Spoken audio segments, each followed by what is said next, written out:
Assalamu alaikum students, my name is Mohammad Raheel Saber, your biology tutor for grade 12। तो आज के इस lecture में हम डिस्कस करने जा रहे हैं क्रॉसिंग ओवर। क्रॉसिंग ओवर एक बहुत ही इम्पॉर्टेंट फिनोमेना है जो कि आम तौर पे मियोसिस के दौरान किया जाता है। हमारी बॉडी के अंदर ये जो डिफरेंट वेरिएशंस आती हैं या हम जो डिफरेंट नज़र आते हैं अपने पेरेंट्स से, ये क्रॉसिंग ओवर की वजह से है। तो आज के लेक्चर में हम इसकी डेफिनेशंस को देखेंगे, इसके लिए कौन कौन सी रिक्वायरमेंट्स हैं उनको देखेंगे और इसका हमारी बॉडी के अंदर क्या असर है उसको देखेंगे। और साथ ही साथ लास्ट में हम इस बात को भी देखेंगे कि किस तरह क्रॉसिंग ओवर की वजह से कितना किसी इंडिविजुअल में चेंज आता है, वो कौन सा फार्मूला है जिससे हम ये फाइंड आउट कर लेते हैं कि नेक्स्ट जनरेशन में कितना चेंज आएगा। तो इन तमाम चीज़ों को समझने के लिए आइए चलते हैं लाइट बोर्ड की तरफ। बिस्मिल्लाहिर्रहमानिर्रहीम। डिस्कस करने जा रहे हैं बहुत ही important topic which is crossing over. अब क्रॉसिंग ओवर को समझने के लिए पहले हमें जो है वो होमोलोगस क्रोमोसोम्स को समझना होगा। हमारे पास एक सेल डिवीजन होती है जिसे हम बोलते हैं मियोसिस, और मियोसिस में रिकॉम्बिनेंट का करैक्टर डेवलप होता है। अब ये क्या होता है, इस तमाम चीज़ों को समझते हैं। मियोसिस के दौरान एक प्रोसेस होता है जिसे बोलते हैं synapsis.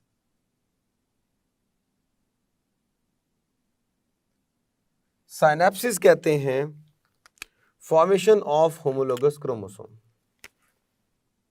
Formation of homologous chromosomes,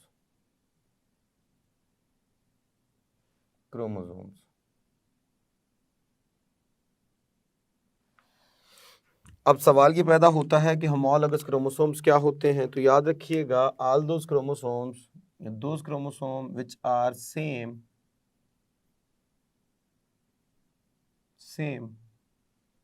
according to there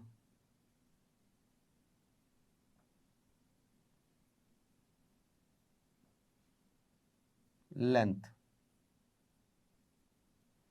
वो क्रोमोसोम्स जिनकी लेंथ सेम होती है, जो लेंथ वाइज सेम होते हैं, उन्हें हम बोलते हैं होमोलोगस क्रोमोसोम्स। मिसाल के तौर पे मैं यहाँ पे कुछ क्रोमोसोम्स बनाता हूँ। ये लीजिए, एक ये क्रोमोसोम है मेरे पास, एक मेरे पास जो है वो ये क्रोमोसोम है, एक मेरे पास जो है वो ये क्रोमोसोम है, और एक मेरे पास जो है वो सपोज कर लीजिए ये क्रोमोसोम है। ये डिफरेंट मैंने क्रोमोसोम्स आपके सामने बनाए।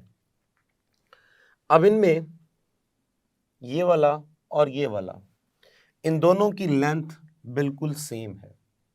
जब इन दोनों की लेंथ बिल्कुल सेम है तो ये दोनों एक दूसरे के सामने आकर पेयर की फॉर्म में अपने आप को क्या कर लेंगे, अरेंज कर लेंगे।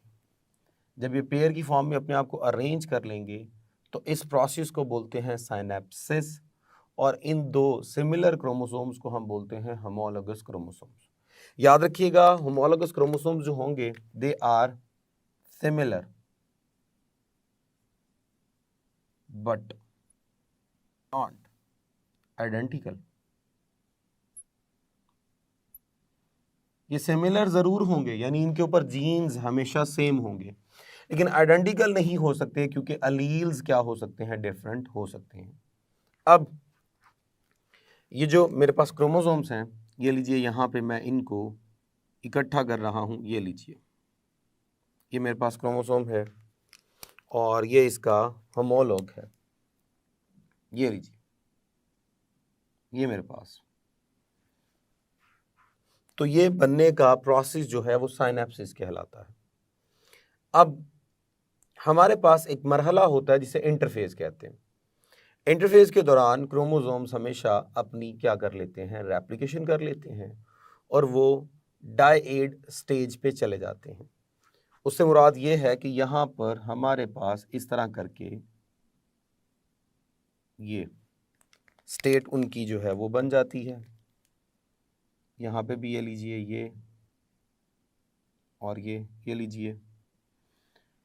अब हमारे पास क्रोमोसोम जो हैं वो इस तरह डेवलप हो गए कि हर एक क्रोमोसोम के 2 आर्म हैं। अब जब ये 2 आर्म हैं तो ये दोनों जो एक ही क्रोमोसोम के पार्ट हैं इन्हें हम बोलते हैं सिस्टर क्रोमैटिड्स। इसी तरह ये जो दोनों हैं इनको भी कहा जाता है सिस्टर क्रोमैटिड्स, जबकि ये इसके लिए होगा non sister chromatid. Non sister chromatid. अब नॉन सिस्टर क्रोमैटिड्स में और सिस्टर क्रोमैटिड्स में क्या डिफरेंस है? एक ही क्रोमोसोम्स के दोनों क्रोमैटिड्स जो हैं उन्हें हम बोलते हैं कि ये सिस्टर हैं, जबकि एक क्रोमोसोम के क्रोमैटिड दूसरे क्रोमोसोम के लिए, यानी एक होमोलॉग के क्रोमैटिड दूसरे होमोलॉग के लिए जो है वो नॉन सिस्टर कंसीडर होते हैं। अब सपोज कीजिए मैं यहाँ पे जीन्स जो है वो लिख देता हूँ। मैं कहता हूँ जी यहाँ पे मेरे पास था कैपिटल ए, तो यहाँ पे क्या होगा कैपिटल बी। तो जब इसका रेप्लिकेट हो गया तो यहाँ पे भी कैपिटल ए होगा और यहाँ पे कैपिटल बी होगा। अब चूंकि इसका होमोलॉग है तो उधर भी सेम जीन होंगे, लेकिन मैं उनको क्या कर देता हूँ, उनके अलील्स बना देता हूँ small A, small B, small A, small B. ये हमने यहाँ पे जो है वो इनकी क्या कर दी, फॉर्मेशन डिस्कस कर ली।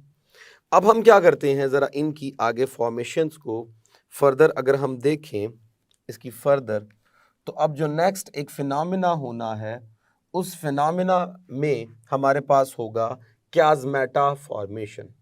अब ये क्याज़मेटा फॉर्मेशन क्या होती है, ज़रा मैं टर्म यहाँ पे लिख दूँ। टर्म मैंने बोली है क्याज़मेटा फॉर्मेशन। अब क्याज़मेटा फॉर्मेशन क्या है, इस टर्म को समझने की कोशिश करते हैं। ये देखिए जी, ये मेरे पास फर्स्ट होमोलॉग है जिसको जो है वो हमने यहाँ स्केच किया, और ये सेकंड होमोलॉग मैं बना रहा हूँ।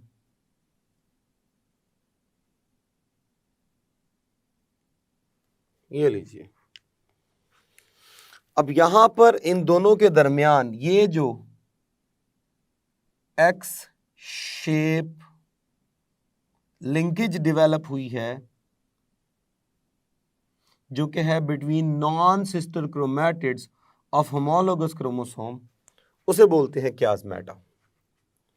अब यहाँ पे हम इनके जो हैं वो अलील्स वगैरह लिख दें, A, small A, B, small B, small B.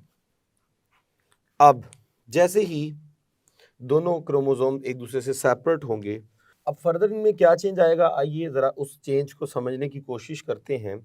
तो हमारे पास यहाँ पर ये देखिए जी,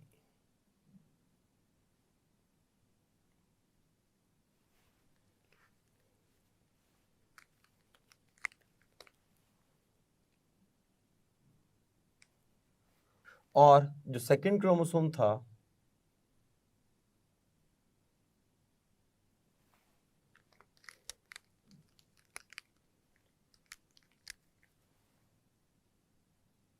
लीजिए, ये चेंज आया है, और ये कब आएगा, जब मियोसिस जो है वो कंप्लीट हो चुकी है।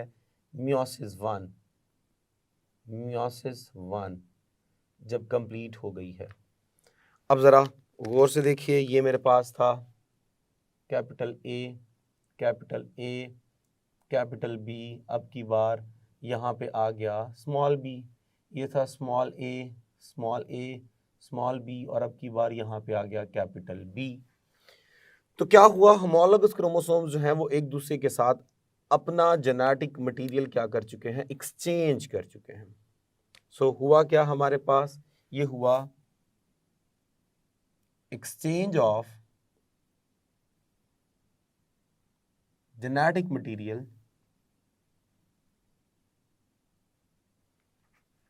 between non-sister chromatids of homologous chromosomes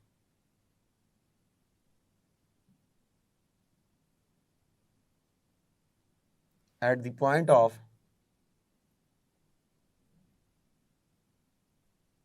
chiasmata। तो chiasmata के पॉइंट पर होमोलॉगस क्रोमोसोम्स में नॉन सिस्टर क्रोमैटिड्स में क्या हो गया, मटेरियल एक्सचेंज हो गया। इसे हम बोलते हैं क्रॉसिंग ओवर। ये क्रॉसिंग ओवर थी। अब क्रॉसिंग ओवर में मटेरियल क्या हो गया, एक्सचेंज। मियोसिस 1 कंप्लीट हुई, उसके बाद होती है मियोसिस 2। मियोसिस 2, अब मियोसिस 2 में हमारे पास क्या होगा, मियोसिस 2 में हमारे पास फर्दर ये जो सिस्टर क्रोमैटिड्स हैं ये सेपरेट होंगे। ये लीजिए,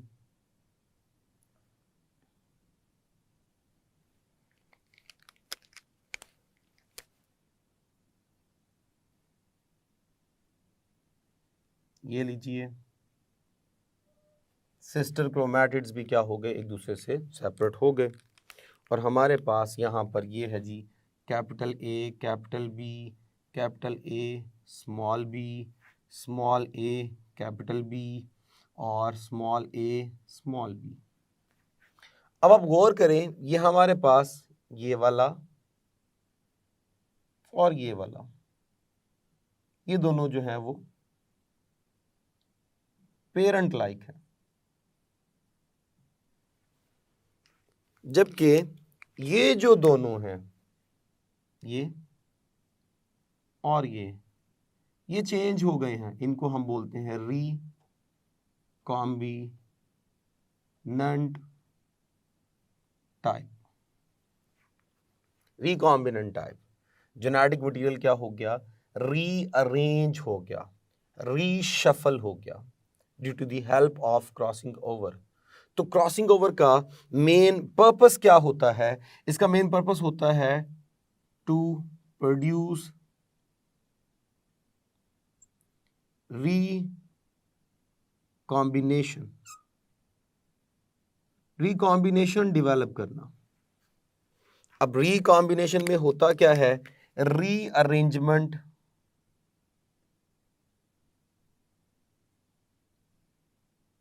या जिसे हम कह सकते हैं रीशफलिंग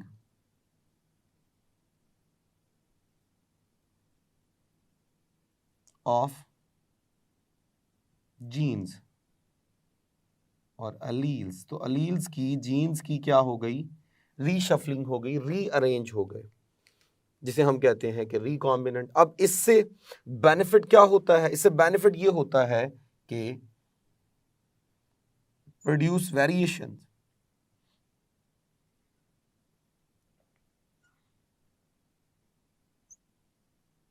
इन द ऑफस्प्रिंग।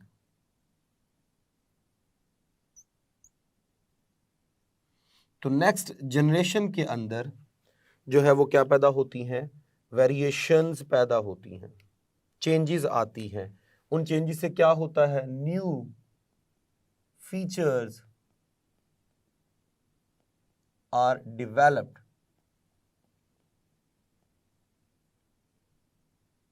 जब नए फीचर्स डेवलप होंगे तो हेल्प देम मोर इन न्यू एनवायरनमेंट। तो वो ज्यादा हेल्प करते हैं एडजस्टमेंट की, ऑर्गेनिज्म की इन न्यू एनवायरनमेंट। तो इसका सबसे बड़ा बेनिफिट हमारे पास ये होता है। अब सवाल ये पैदा होता है कि हमें मालूम करना हो कितनी जो है वो जेनेटिक मटेरियल रीशफल हुआ है, कितना चेंज आया है। तो उसके लिए हम फाइंड आउट करते हैं रिकॉम्बिनेशन फ्रीक्वेंसी। फॉर्मूला इसका होता है जी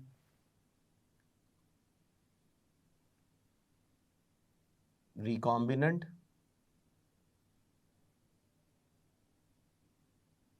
divide by sum of all the combinations multiply 100।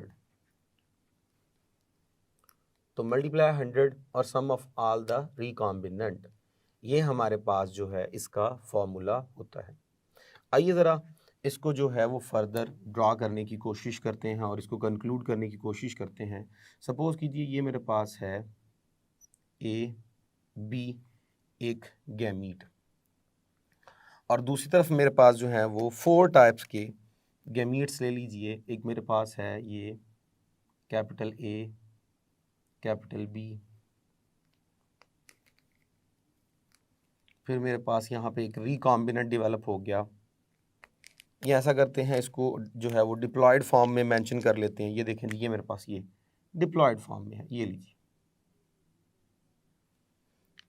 अब यहाँ पे मेरे पास ये हेट्रोजाइगस है, हेट्रोजाइगस है तो हम इसको थोड़ा इस तरह ले लेते हैं। ये लीजिए, ये मेरे पास आ गया स्मॉल ए स्मॉल बी। अब जो यहाँ से गैमीट्स बनने हैं अगर हम उनको देखें तो हमारे पास एक तो गैमीट बनेगा कैपिटल ए कैपिटल बी, और एक गैमीट बनेगा स्मॉल ए स्मॉल बी।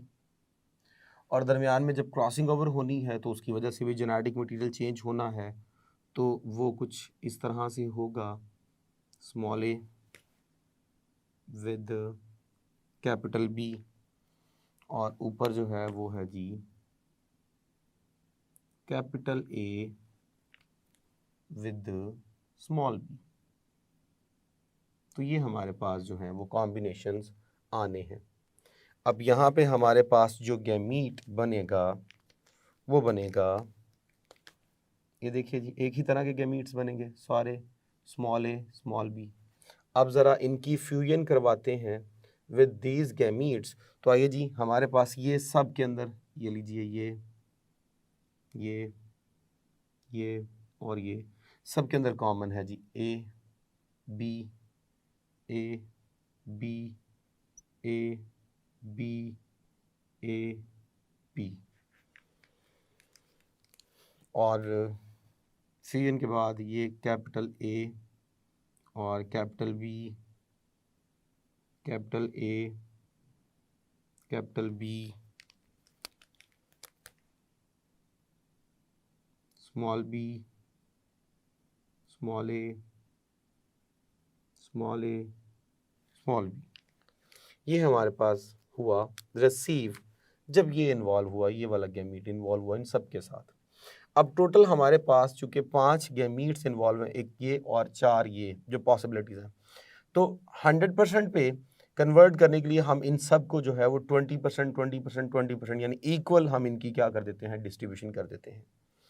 अब जब हर एक जो है वो 20% कॉन्ट्रीब्यूट करेगा, यानी ये भी मेरे पास जो है, ये भी मेरे पास जो है वो 20%, ये भी 20%, ये भी 20%, ठीक है जी। अब ये जो चेंज हो जाएंगे तो ये 10 10 10 10 इस तरह करके। तो अब हमारे पास ये दोनों पेरेंट लाइक हैं, ये पेरेंट लाइक होगा, ये भी पेरेंट लाइक होगा, तो 20 + 20 ये हो जाएगा 40। अब यहाँ पे भी मैं क्या करता हूँ, इन दोनों सेगमेंट्स को 20 + 20 40 सेगमेंट्स यहाँ से हो गए। अब यहाँ पे देखिए चेंज आया है, 10 पेरेंट है और 10 जो है वो क्या है, हमारे पास जो है वो न्यू है, रिकॉम्बिनेंट है। यहाँ पे भी 10 पेरेंट लाइक है और 10 जो है वो रिकॉम्बिनेंट है, तो यहाँ पे शेयर होगा 10 और यहाँ पे भी शेयर होगा 10। अब इस फार्मूला के मुताबिक अगर हम रिकॉम्बिनेंट फ्रीक्वेंसी आइडेंटिफाई करें, RF रिकॉम्बिनेंट फ्रीक्वेंसी, तो वो निकलेगी हमारे पास रिकॉम्बिनेंट। तो रिकॉम्बिनेंट है 10 + 10 divided by sum of all the combinations, तो वो थे 40 + 40 + 10 + 10 मल्टीप्लाई 100, तो आपके पास आएगा जी ऊपर 20, नीचे आएगा जी 100 मल्टीप्लाई विद 100, आर एफ, तो ये आपके पास बन जाएगा 20%। तो इस तरह रिकॉम्बिनेंट फ्रीक्वेंसी को क्या किया जाता है, आइडेंटिफाई किया जाता है। एक बात यहाँ पे आपको याद रखनी है, if genes are apart from each other, तो उनके क्रॉसिंग ओवर के दौरान सेग्रीगेट होने के चांसेस बढ़ जाते हैं, रिकॉम्बिनेशन के चांसेस बहुत ज़्यादा बढ़ जाते हैं। लेकिन अगर if they are very close to each other, suppose ये बी जो है वो ए के पास ही होता, तो जितना मर्जी आप जेनेटिक मटेरियल एक्सचेंज कर लेते, ए और बी में फ़र्क ना आता, क्योंकि because they are closely linked. So if genes are closely linked, तो याद रखिएगा उनके सेग्रीगेट होने के चांसेस बिल्कुल भी नहीं होते। But if they are apart from each other, जैसे ये ए और बी दोनों एक दूसरे से बहुत दूर थे, तो ये इनकी सेग्रीगेशन भी बड़ी आसानी के साथ हो गई और हमने इनकी वजह से रिकॉम्बिनेंट बना के एडवांटेजेस भी डिस्कस कर लिए। तो इस तरह हमारे पास ये लेक्चर कंप्लीट हुआ। अगर हम इस लेक्चर की इंपॉर्टेंस को देखें तो ये लेक्चर हमारे पास जो है वो with respect to long question important है। इसे आपने लॉन्ग क्वेश्चन के तौर पे प्रिपेयर करना है, बड़ा इंपॉर्टेंट लॉन्ग क्वेश्चन है।